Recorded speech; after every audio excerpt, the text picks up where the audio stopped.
I don't ever slow up, no I don't take shit. I got no love for the fakeness. If you wanna play tough and wanna hate this, I'll always show up.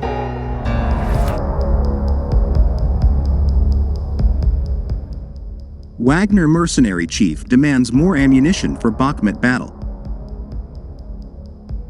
Chief of Russian mercenary group says his forces are close to the center of the frontline city in eastern Ukraine.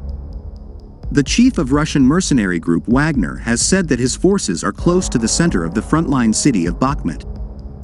In a video posted on messaging app Telegram on Saturday, Yevgeny Prigozhin is seen standing on the rooftop of a high-rise building in what he claims is Bakhmut.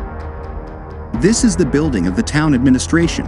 This is the center of the town," Prigozhin said in the video, pointing towards a building in the distance. "It is 1 kilometer and 200 meters away," said Prigozhin, who was clad in full military gear. Al Jazeera was unable to verify the location where the footage was taken. Speaking as artillery boomed in the background, Prigozhin said that the most important thing now was to receive more ammunition from the army and move forward. He said his forces needed 10,000 tons of ammunition each month for the battle. Wagner has been spearheading offensives against cities in eastern Ukraine, including Bakhmut, in what has become the longest and bloodiest fight of Russia's year-long assault. Both sides have suffered heavy losses around Bakhmut. Prigozhin, an ally of President Vladimir Putin, has been entangled in a power struggle with the defense ministry. He has several times claimed battlefield victories ahead of Russia's army, criticized Russia's top brass and accused the military of not sharing ammunition with his ragtag forces. In the video released on Saturday, he said he was ready to ask Russia's top commanders for forgiveness, but at the same time appeared to mock Russian Defense Minister Sergei Shoigu and Chief of the General Staff Valery Gerasimov.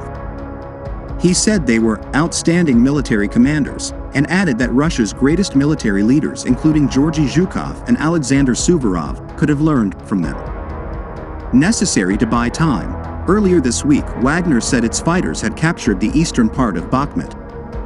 Some military experts have questioned the sense of Ukraine's continuing defense of the ravaged town, but Kyiv officials say that the fall of Bakhmut could lead to further Russian advances in the east. The commander of Ukraine's ground forces, Alexander Syrsky, said on Saturday the fight for Bakhmut helps to buy time to prepare for a future counteroffensive. "The real heroes now are the defenders who are holding the eastern front on their shoulders and inflicting the heaviest possible losses, sparing neither themselves nor the enemy," Syrsky was quoted as saying in a statement. "It is necessary to buy time to build reserves and launch a counteroffensive, which is not far off." British military intelligence said on Saturday that the Bakhmutka River in the center of Bakhmut now marked the front line. Ukrainian forces hold the west of the town and have demolished key bridges over the river, which runs north-south through a strip of open ground 200 meters to 800 meters wide, the British Defense Ministry said in an update. This area has become a killing zone, likely making it highly challenging for Wagner forces attempting to continue their frontal assault westwards. Elsewhere in Ukraine, 3 civilians were killed in Russian shelling of Kherson, and 1 other person was killed in the eastern Donetsk region, regional officials said.